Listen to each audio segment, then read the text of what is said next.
अस्सलाम वालेकुम स्टूडेंट्स आपकी अकाउंटिंग के पिछले 2 लेक्चर्स में हमने जॉइंट स्टॉक कंपनीज़ के का इंट्रोडक्शन देखा है और इसके हमने एक प्रॉब्लम सॉल्व की थी जो कि बेसिक एक आपको सिचुएशन जो नॉर्मल हुआ करती हैं उसके बारे में बताया गया था।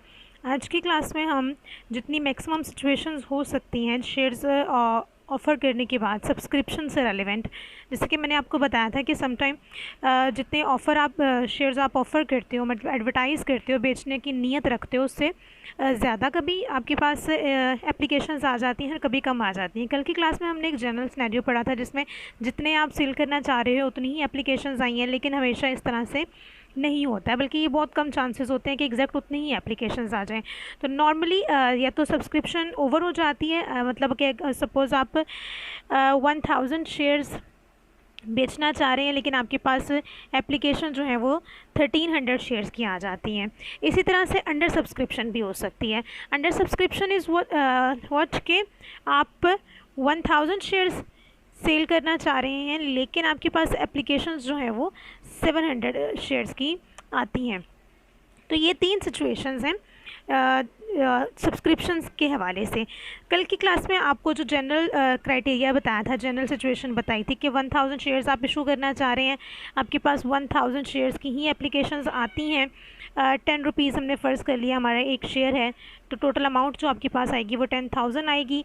आपको बताया गया था कि ये एक इस सिचुएशन के अंदर कौन कौन सी ट्रांजेक्शन्स शामिल हैं, जिनको जो मॉनेटरी ट्रांजेक्शन्स हैं जिनको हमने अपने जर्नल के अंदर लिखना है, एंट्रीज पास करनी है। तो कल की क्लास में आपको जर्नल का प्रॉपर फॉर्मेट बता दिया गया था, नरेशन के साथ, प्रॉपर एंट्री डेट्स वगैरह हर चीज़ लिखने के साथ।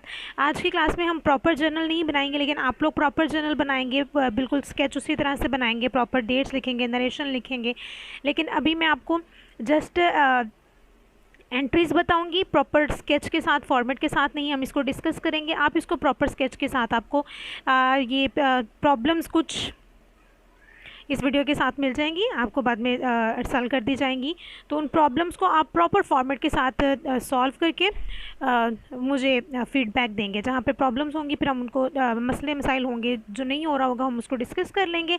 फ़िलहाल हम इसको देखते हैं कि क्या सिचुएशन होगी तो क्या एंट्री पास करनी है।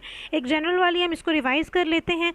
किस तरह से था कि आप एडवर्टाइज़ करते हो कितने आपको शेयर्स बेचने, और उसके अगेंस्ट जैसे ही आपको एप्लीकेशंस आती हैं, एप्लीकेशंस के साथ आपको उनकी अमाउंट भी रिसीव होती है, तो आप पहली एंट्री पास करेंगे। आपके बैंक अकाउंट में पैसे आ जाते हैं, हम इसको क्यों डेबिट करते हैं? बिकॉज इट्स आर एसेट, और एसेट जब भी इंक्रीज़ होता है हम उसको डेबिट करते हैं। इन फ्यूचर ये हमें बेनिफिट देगा। Bank account to share application account. तो कल आपको बताया था कि शेयर एप्लीकेशंस को हम क्यों क्रेडिट करते हैं, बिकॉज कि इन शेयर एप्लीकेशंस को रिसीव करना पैसों के साथ, ये इस बात का एक तरह का वादा है, हम लायबल हैं, हम ज़िम्मेदार हैं कि जो पैसा आपका हमने रिसीव किया उसके अगेंस्ट हम आपको शेयर कैपिटल इशू करेंगे। तो जब तक आप शेयर कैपिटल इशू करके अपना वो वादा, अपनी वो ज़िम्मेदारी, अपनी वो लायबिलिटी पूरी नहीं कर देते तो टिल देन ये आपको क्रेडिट में रहेगा, क्योंकि आपकी लायबिलिटी है, इसके साथ पैसा इन्वॉल्व है, इसलिए ये आपकी बाकायदा एक मॉनेटरी लायबिलिटी बन जाती है। तो हमने फ़र्ज़ कर लिया हमें 10,000 की अमाउंट रिसीव हुई है। नरेशन हम वही लिखेंगे, रिसीव्ड एप्लीकेशंस या सब्सक्रिप्शन रिसीव्ड, या कुछ भी आप छोटी सी नरेशन आप इसकी बना लेंगे। ये आपकी फ़र्स्ट एंट्री होगी। उसके बाद जैसे ही आप जिस भी डेट को शेयर्स अलॉट करेंगे, जितने भी शेयर्स आपने ऑफ़र किए थे वो सारे के सारे आपको अलॉट करने हैं। तो जैसे ही आप उन पैसों के अगेंस्ट अपने शेयर एप्लीकेशंस के अगेंस्ट शेयर अलॉट कर देंगे, तो आपकी ये जो शेयर एप्लीकेशन क्रेडिट साइड पर लायबिलिटी नज़र आ रही है ये फुलफ़िल हो जाएगी। जैसे ही आपकी कोई लायबिलिटी फुलफ़िल हो जाती है, आप उसको पे आउट कर देते हो, आपको उसको अपनी बुक्स ऑफ अकाउंट्स में से कैंसिल आउट करना होता है। कैंसिल आउट किस तरह से किया जाता है? हम हर एक क्रेडिट पे मौजूद चीज़ को कैंसिल आउट करने के लिए डेबिट करते हैं, इसी तरह डेबिट पे मौजूद चीज़ को ख़त्म करने के लिए हम उसको क्रेडिट कर देते हैं। तो आपकी शेयर एप्लीकेशंस जो हैं, जैसे ही आप अपना शेयर कैपिटल अलॉट कर देते हो, आपकी शेयर एप्लीकेशन की लायबिलिटी हो गई कैंसिल आउट। तो उसको कैंसिल आउट करने के लिए हमने इसको डेबिट कर दिया। एंड टू शेयर कैपिटल, ये आपका एक नया अकाउंट जनरेट हो गया। शेयर कैपिटल आपकी इंटरनल एक्सटर्नल लायबिलिटी होती है। शेयर कैपिटल आपकी लायबिलिटी है, कैपिटल आपको अच्छे से मालूम है कि इट्स योर लायबिलिटी, और हम इसको हमेशा क्रेडिट करते हैं। सेम अमाउंट के साथ जितनी अमाउंट की आपने शेयर्स अलॉट करने हैं जी, शेयर्स अलॉटेड आपकी नरेशन आ जाएगी। तो ये आपका पहले ही सिचुएशन जो है वो कवर हो जाएगी, जो कि एक जनरल सिचुएशन है। लेकिन एक और सिचुएशन जो मैंने आपको बताई, दैट ओवर सब्सक्रिप्शन हो सकता है। आप 1000 शेयर्स अलॉट करना चाह रहे हैं लेकिन 1300 की आपके पास एप्लीकेशन, आप 1500, 1700, 2000, 25 एनी अमाउंट जो कि एक्सीडिंग 1000। तो इस तरह की सिचुएशन में आपको क्या करना है, आपको जितने आप ऑफ़र करना चाह रहे थे, ऑफ़र किए थे, जितने आप बेचना चाह रहे हैं शेयर्स, उतने आप अलॉट कर देंगे और जितनी एक्स्ट्रा अमाउंट आप रिसीव कर चुके हैं वो रिफ़ंड की जाएगी, एप्लीकेशंस वापस भिजवाई जाएंगी, साथ में उनके पैसे भी वापस भिजवाए जाएंगे। तो इस सिचुएशन में क्या क्या आपके पास चीज़ें आती हैं। सबसे पहले आप एप्लीकेशंस रिसीव करेंगे, दूसरे नंबर पर आपके पास आप शेयर्स अलॉट करेंगे और तीसरे नंबर पे आप जिन लोगों को शेयर्स अलॉट नहीं कर पाए उनका मनी रिफ़ंड करेंगे। तो 3 चीज़ें हैं, 3 एंट्रीज पास की जाएंगी। सबसे पहली एंट्री वही bank account to share application account. यहाँ पे अमाउंट क्या लिखेंगे बेटे, जितने आपको एप्लीकेशंस रिसीव हो रही हैं, आप सारी की सारी एप्लीकेशंस रिसीव करते हो, आपके पास जितने भी पैसे आ गए आप सारे रिसीव करते हो और इस एंट्री में आप वही अमाउंट लिखोगे जितने आप रिसीव कर चुके हो। इस तरह से नहीं होगा कि आप जितने लॉट करना चाह रहे हैं सिर्फ आप उन्हीं की एंट्री पास करेंगे, आप एग्जैक्ट वो अमाउंट लिखेंगे जो आपने रिसीव की है। तो अगर हमारी इस एग्जाम्पल के मुताबिक हमारे पास 1300 शेयर्स की अमाउंट आई है, 13000 आई है, तो आप वही लिखेंगे और वही नरेशन होगी, आपने सब्सक्रिप्शन रिसीव कर ली है। देन आपकी प्रॉब्लम पे डिपेंड करता है, डेट्स आप वहाँ पे चेकआउट करेंगे। अगर जो डेट पहले आ रही है, जो दिन पहले आ रहा है, आप उसकी एंट्री पहले पास करेंगे। अगर सेम डेट पे काम है तो आप अपनी चॉइस के हिसाब से आप पहले पैसे रिफ़ंड करने की एंट्री करना चाह रहे हैं वो कर सकते हैं, या फिर आप शेयर कैपिटल अलॉट करने की एंट्री पहले करना चाह रहे हैं तो आप वो कर सकते हैं। लेकिन अगर डेट्स प्रॉब्लम में प्रॉपर मेंशन है तो आप डेट वाइज चलेंगे। अगर पहले शेयर्स अलॉट किए गए हैं तो आप पहले शेयर अलॉट करने की ही एंट्री पास करेंगे, पैसे बाद में रिफ़ंड किए गए तो आप पैसे बाद में रिफ़ंड करेंगे।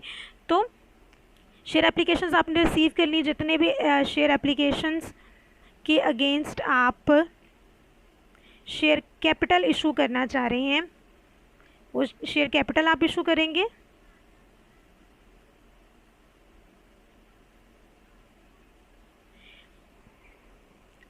ऑफ़र क्या किया था, 1000 शेयर्स। आपको 1000 शेयर्स जितने आप ऑफ़र कर चुके हैं, एडवर्टाइज़ कर चुके हैं, एग्जैक्ट उतने ही आपको अलॉट करने हैं। 1000 आपने ऑफ़र किए थे, आपके पास 1300 की एप्लीकेशंस आई, 300 आपके पास एक्स्ट्रा अमाउंट आ गई, 300 शेयर्स की आपके पास एक्स्ट्रा अमाउंट आ गई, ये आपको रिफ़ंड करने पड़ेंगे। तो रिफ़ंड करने के लिए जो आप एंट्री पास करेंगे वो बिल्कुल इसी तरह से होगी, share application account to bank account, क्योंकि इस दफ़ा आप शेयर कैपिटल इशू नहीं कर रहे बल्कि आप उनको उनका मनी रिफ़ंड कर रहे हैं। बेटा जब आपके बैंक अकाउंट में पैसे आए थे आपने उनको डेबिट किया था बिकॉज इट्स योर एसेट। इसी तरह से जब आपका बना बनाया एसेट, जब आपका मनी आप रिफ़ंड कर रहे हो, वापस कर रहे हैं किसी को, आपके बैंक अकाउंट से पैसे निकाले जा रहे हैं, आपका बैंक बैलेंस कम हो रहा है, जो कि आपका एसेट है, एसेट कम हो रहा है। तो जब भी एसेट कम होता है हम उसको क्रेडिट करते हैं, आपका बैंक बैलेंस कम होगा हम उसको क्रेडिट करेंगे। तो क्या एंट्री बनेगी, आप शेयर एप्लीकेशंस वापस कर रहे हैं, जब आपने शेयर एप्लीकेशन रिसीव की थी आपने उनको क्रेडिट किया था, आज आप शेयर एप्लीकेशंस वापस कर रहे हैं, भिजवा रहे हैं, तो आप उनको डेबिट कर देंगे। आपका बैंक बैलेंस बढ़ा था, आपने उसको डेबिट किया था, आज आपका बैंक बैलेंस कम हो रहा है तो आप उसको क्रेडिट कर देंगे। तो जो शेयर सब्सक्रिप्शन रिसीव करने की एंट्री थी उसी एंट्री को एग्जैक्ट हम रिवर्स पास कर देंगे तो आपकी मनी रिफ़ंड हो जाएगी।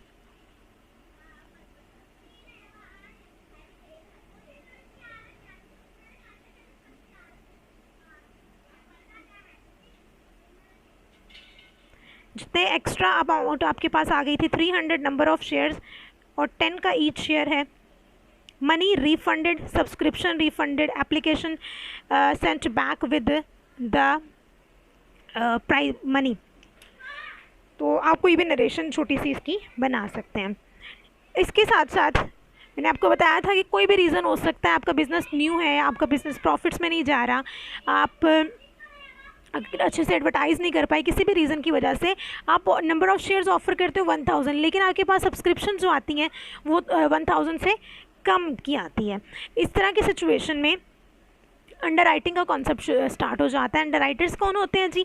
अंडर राइटर्स वो कंपनी, वो पर्सन है जो कि इस बात की जिम्मेदारी लेता है कि वो आपके तमाम शेयर्स को सेल आउट करवा देगा। इन केस वो सेल आउट नहीं करवा सका, कुछ शेयर्स रह गए, तो वो खुद उनको बाय कर लेते हैं। इसके अगेंस्ट उनको उनकी सैलरी दी जाती है, उनका कमीशन दिया जाता है, जो भी आपकी उनके साथ सेटलमेंट हो चुकी है। तो बेटा अंडर राइटर्स जो होते हैं, जनरल पब्लिक जब भी आपके शेयर्स ख़रीदती हैं, आप उनसे एप्लीकेशन रिसीव करते हैं प्राइज़ मनी के साथ और उनको अलॉट कर देते हैं। लेकिन जो अंडर राइटर्स होते हैं, जो डायरेक्टर्स होते हैं, जो हमारे प्रमोटर्स होते हैं, इनको एप्लीकेशन देने की ज़रूरत नहीं होती, because they are not general public. वो आपकी बिज़नेस से लिंक करते हैं, उनको एप्लीकेशन देने की ज़रूरत नहीं है। डायरेक्टर्स के लिए डायरेक्टर बनने की शर्त होती है, जो हम अपने असूल तिजारत में पढ़ चुके हैं। कल हमने बैंकिंग की क्लास में भी देखा था कि जो भी किसी कंपनी के डायरेक्टर्स होते हैं, उनके पास एक मखसूस नंबर ऑफ़ शेयर्स ख़रीदने की शर्त होती है, तो उनको एप्लीकेशन देने की ज़रूरत नहीं है। वो डायरेक्ट बैंक आपको पे आउट करते हैं कंपनी को और उनको शेयर्स अलॉट कर दिए जाते हैं। इसी तरह से अंडर राइटर्स के साथ भी सेम सिचुएशन है कि उनको एप्लीकेशन देने की ज़रूरत नहीं पड़ती। वो आपको कंपनी को पे आउट करते हैं और उनको उसके अगेंस्ट शेयर कैपिटल इशू कर दिया जाता है। तो जब अंडर सब्सक्रिप्शन की सिचुएशन होगी तो हम क्या करेंगे जी? सबसे पहले हमारे बैंक अकाउंट में कुछ पैसे आएंगे शेयर एप्लीकेशंस के अगेंस्ट।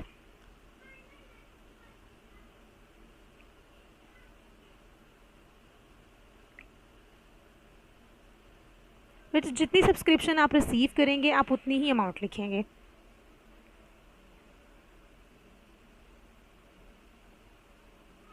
नरेशन रिपीट कर लेंगे और उसके बाद जितने आपके पास एप्लीकेशंस आई थी, अब अगेन डेट्स पे डिपेंड करता है आपको क्वेश्चन के अंदर किस तरह से डेट्स दी गई हैं, डेट वाइज आप काम करेंगे।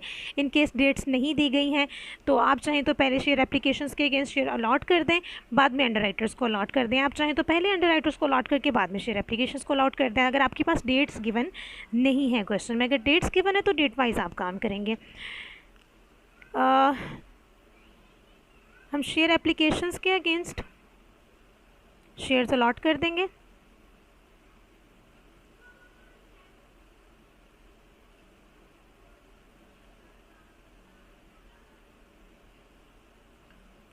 जितनी एप्लीकेशंस आई थी उतने ही शेयर्स अलॉट किए जाएंगे। शेयर्स अलॉटेड टू एप्लीकेंट्स, आप एंट्री नरेशन लिख सकते हैं। अब आगे आपको बताया था अंडर राइटर्स 1000 शेयर्स आप बेचना चाह रहे हैं, 700 की एप्लीकेशंस आपके पास आई हैं, उनको आप शेयर्स अलॉट कर चुके हैं। जो डिफरेंस है 300 का, उसके लिए हम क्या करेंगे? अंडर राइटर्स को शेयर्स इशू कर देंगे। अंडर राइटर्स को शेयर्स इशू करने का डायरेक्ट वे है, एप्लीकेशन इन्वॉल्व नहीं होगी। वो आपको पेमेंट करेंगे, आपके उसी बैंक अकाउंट में पैसे जमा करवाएंगे जिस बैंक अकाउंट में आपके जनरल पब्लिक ने पैसे जमा करवाए थे, या फिर वो आपको डायरेक्टली भी पे कर सकते हैं, लेकिन उसकी एक रसीद बाकायदा बनेगी। जितने भी बिज़नेस के अंदर आप ट्रांजेक्शन्स करते हैं उनका डॉक्यूमेंटेशन ज़रूरी है, रिटन एविडेंस लाजमी होना चाहिए। तो बेहतर होता है आप बैंक के थ्रू ट्रांजेक्शन्स करें, bank account to share capital account. अब इसकी नरेशन को आप थोड़ा सा डिफरेंट कर लेंगे। Shares allotted to underwriters, underwriters का वर्ड लिखना ज़रूरी है सो दैट आप इसको क्लियरली आइडेंटिफाई कर सकें कि ये कौन से शेयर्स हैं, किसको अलॉट किए गए हैं, जिनके अगेंस्ट एप्लीकेशन नहीं आई। क्योंकि इसी तरह की एंट्री हम तब भी पास करते हैं जब हम डायरेक्टर्स को शेयर्स अलॉट करते हैं। तो इसलिए नरेशन के अंदर इस बात को स्पेसिफाई कर देना कि ये शेयर्स अंडर राइटर्स को अलॉट किए गए हैं, प्रमोटर्स को अलॉट किए गए हैं या डायरेक्टर्स को अलॉट किए गए हैं, ये लाजमी ज़रूरी हो गया। तीन जो सिचुएशंस हैं हमारी, एग्जैक्ट आपको उतनी ही एप्लीकेशंस रिसीव होगी जितनी आप करना चाह रहे थे। आप शेयर्स एप्लीकेशंस रिसीव करेंगे, शेयर्स अलॉट कर देंगे। दूसरी सिचुएशन है ओवर सब्सक्रिप्शन हो जाती है, आप जितने बेचना चाह रहे थे उससे ज़्यादा की एप्लीकेशंस आ गए, आप पहले सारी एप्लीकेशन रिसीव कर लेंगे, एक्स्ट्रा वाली वापस कर देंगे और जितने आप ऑफ़र करना चाह रहे थे, उनका ऑफ़र आपने किए थे वो सारे के सारे आप अलॉट कर देंगे। एक सिचुएशन है अंडर सब्सक्रिप्शन कि आप जितने शेयर्स ऑफ़र आपने किए थे उससे कम के सब्सक्रिप्शन रिसीव हुई, आप एप्लीकेशंस ले लेंगे, उन सब लोगों को शेयर्स अलॉट कर देंगे और जितने शेयर्स की कम कम पड़ रहे थे, जितने आप सेल नहीं कर पाए वो तमाम शेयर्स आप पैसों के अगेंस्ट अंडर राइटर्स को अलॉट कर देंगे। इसके अलावा बेटा कुछ सिचुएशंस होती हैं कि हम जो शेयर्स हैं वो पैसों के अगेंस्ट अलॉट नहीं करते, बल्कि हम प्रीलिमिनरी एक्सपेंसेस। अब प्रीलिमिनरी एक्सपेंसेस क्या हैं? वो लोग जो आपका कारोबार, आपकी कंपनी को स्टार्ट करते हैं, फर्स्ट स्टेप लेते हैं, प्रमोटर्स कहलाते हैं, जो भी किसी भी कंपनी को इनिशियली स्टार्ट करते हैं। समटाइम उनको कैश में पेमेंट कर दी जाती है उनकी सारी सर्विसेज की, वो कारोबार को स्टार्ट करने के लिए जितनी भी सर्विसेज प्रोवाइड करते हैं, जैसे कि बुक्स ऑफ अकाउंट्स बनवाना, मेमोरेंडम ऑफ एसोसिएशन की तैयारी, आर्टिकल्स ऑफ एसोसिएशन की तैयारी, प्रॉस्पेक्टस बनवाना और मीटिंग्स रखना, इनिशियल मीटिंग्स रखना, एडवर्टाइज़ वगैरह करवाना, मतलब आपकी कंपनी को खड़ा करके देते हैं आपको। तो उनके लिए समटाइम आप उनको जिस तरह की भी आपका उनके साथ कॉन्ट्रैक्ट हुआ है, आप उनको डायरेक्ट कैश भी पेमेंट कर सकते हैं, या फिर आप उनको कंपनी में कुछ शेयर उनका रखा जाता है। तो अगर आपकी उनके साथ जो भी आपका कॉन्ट्रैक्ट हुआ है, जिसके अंदर ये तय पाया गया था कि जितने भी प्रीलिमिनरी एक्सपेंसेस उनके होंगे, उनके अगेंस्ट उनको शेयर कैपिटल इशू कर दिया जाएगा, मतलब उनको कंपनी का पार्टनर बना लिया जाएगा, जिससे वो लाइफ टाइम फ़ायदा उठाएंगे, उनको हमेशा प्रॉफिट में हिस्सा मिलेगा, क्योंकि वो शेयर होल्डर बन जाएंगी कंपनी के। तो जब भी आप प्रीलिमिनरी एक्सपेंसेस के अगेंस्ट शेयर्स इशू करेंगे, तो ना तो आपके बैंक अकाउंट में कोई पैसा आएगा और ना ही आपके पास कोई शेयर एप्लीकेशन आएगी। तो प्रीलिमिनरी एक्सपेंसेस आपका एसेट है, क्योंकि ये वो आपका एक्सपेंस है जिसने आपको कंपनी की पूरी ज़िंदगी में फ़ायदा देना है। ये आपको कंपनी प्रॉफिटेबल तभी हो सकती है जब आपने कंपनी को खड़ा करने के लिए ख़र्च किए। तो ये आप क्योंकि ये ख़र्च जो कंपनी की इब्तदाई अखराजात हैं कंपनी को खड़ा करने के लिए हुई है, आपको लाइफ टाइम फ़ायदा देंगे। हर वो चीज़ जो आपको इन फ्यूचर फ़ायदा देगी वो आपका एसेट कहलाती है। तो इसी तरह से प्रीलिमिनरी एक्सपेंसेस भी आपके एसेट्स हुए, इसलिए हम उनको डेबिट करेंगे। और ये बैलेंस शीट में भी एसेट साइड पे नज़र आते हैं, जनरल एक्सपेंसेस के हेड में नहीं होते, ये एसेट्स ही हैं। Preliminary expenses to share capital. Capital आपको अच्छे से याद है, हमेशा क्रेडिट होता है, और आपको मनी रिसीव हुई होती तो आप बैंक अकाउंट को डेबिट कर लेते, लेकिन अभी आपको पैसे रिसीव नहीं हुए, उसके बदले में आपका एक प्रीलिमिनरी एक्सपेंसेस जो हुआ था वो क्लियर हो गया। Preliminary expenses to share capital, जितना भी आपको अमाउंट उसकी प्रॉब्लम में बताई गई होगी, क्वेश्चन में बताई गई होगी, वो आप यहाँ पे मेंशन कर लेंगे। और नरेशन क्या लिखेंगे? Shares allotted to promoters.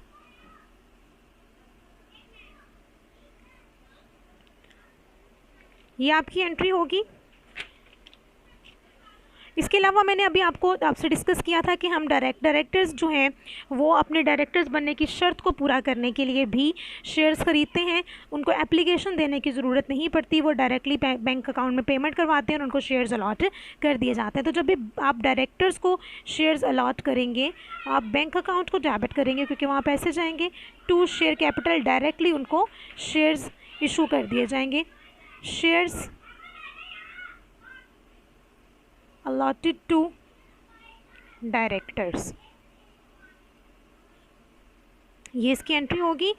And sometime हम मार्केट से कोई भी एसेट उठाते हैं और बजाय इसके कि हम उस बेचने वाले को, सेलर को, वेंडर को अमाउंट कैश में पे करें, हम उनको कुछ शेयर्स इशू कर दिए जाते हैं।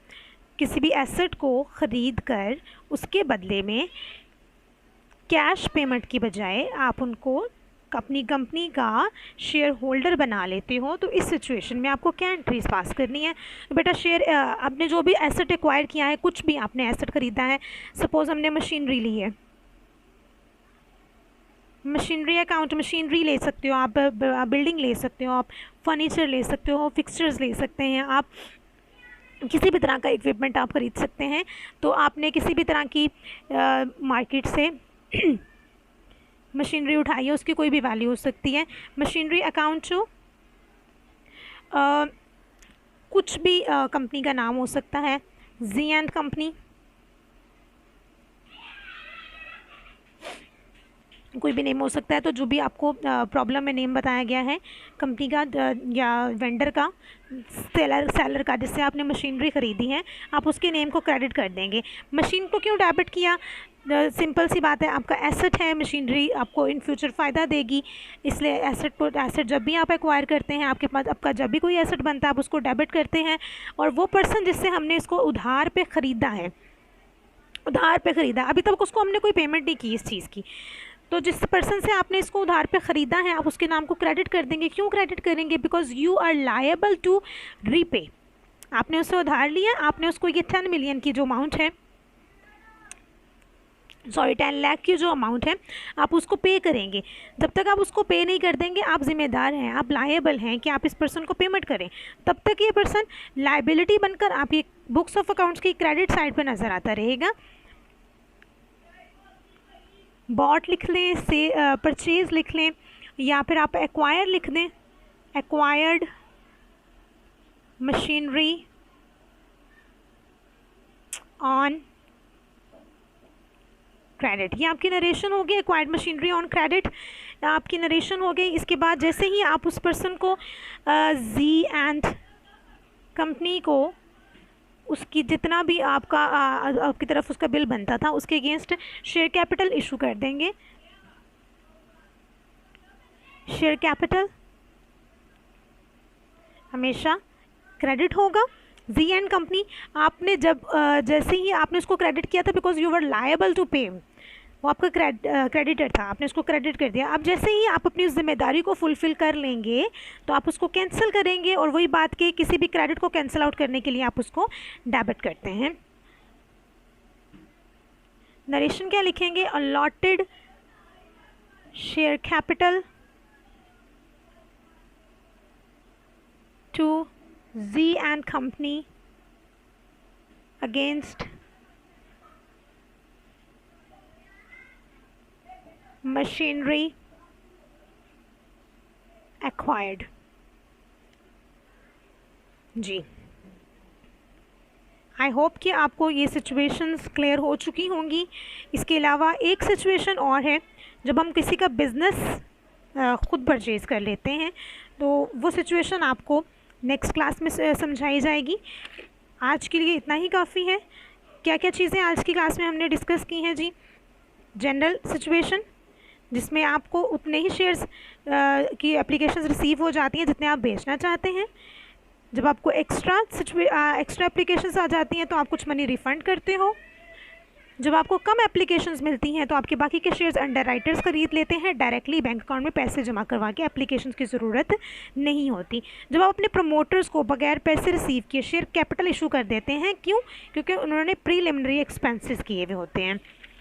जब आपके डायरेक्टर्स आपके बैंक अकाउंट में डायरेक्ट पेमेंट करके शेयर कैपिटल शेयर्स ख़रीद लेते हैं, और जब आप किसी को एसेट ख़रीद कर उस एसेट की पेमेंट के तौर पर शेयर्स अलॉट कर देते हैं। कोई भी प्रॉब्लम हुआ, कोई भी क्वेश्चन पूछने लायक है तो आप मुझे कांटेक्ट कर सकते हैं। अल्लाह हाफ़िज़।